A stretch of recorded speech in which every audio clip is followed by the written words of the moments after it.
إن في خلق السماوات والأرض واختلاف الليل والنهار لآيات لأولي الألباب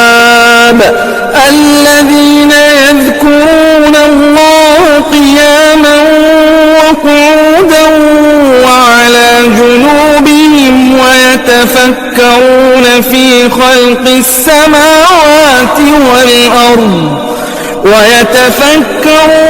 في خلق السماوات والأرض ربنا ما خلقت هذا باطلا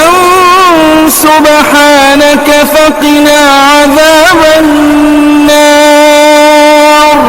ربنا إنك من تدخل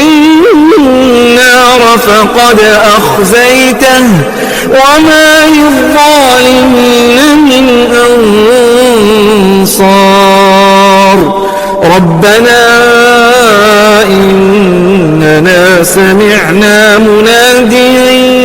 ينادي للإيمان أن آمنوا بربكم فآمنا ربنا فاغفر لنا ذنوبنا وكفر عنا سيئاتنا وتوفنا مع الأبرار ربنا وآتنا ما وعدتنا على رسلك ولا تخزنا يوم القيامة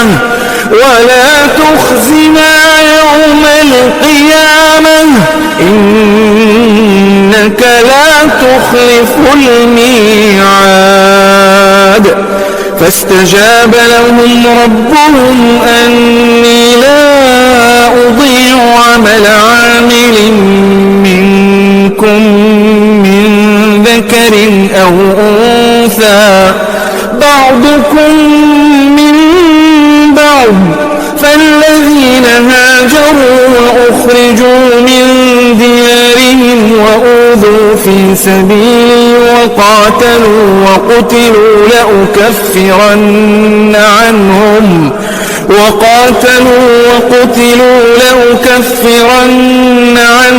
سيئاتهم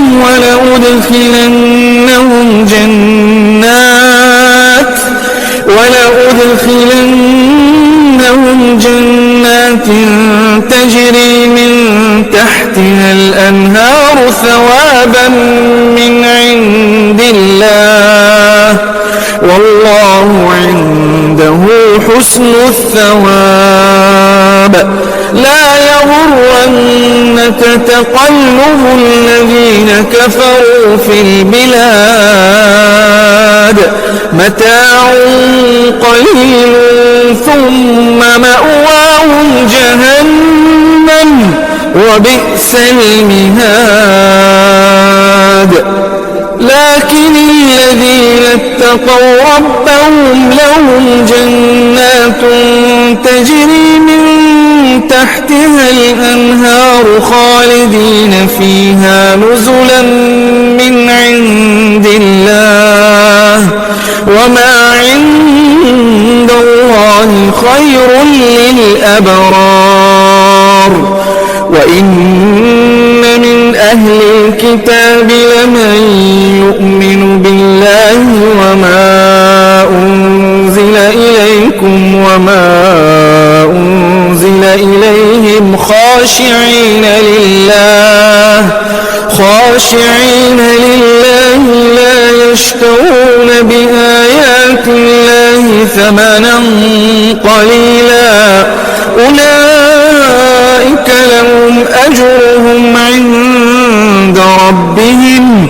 إن الله سريع الحساب يا أيها الذين آمنوا اصبروا وصابروا ورابطوا واتقوا الله لعلكم تفلحون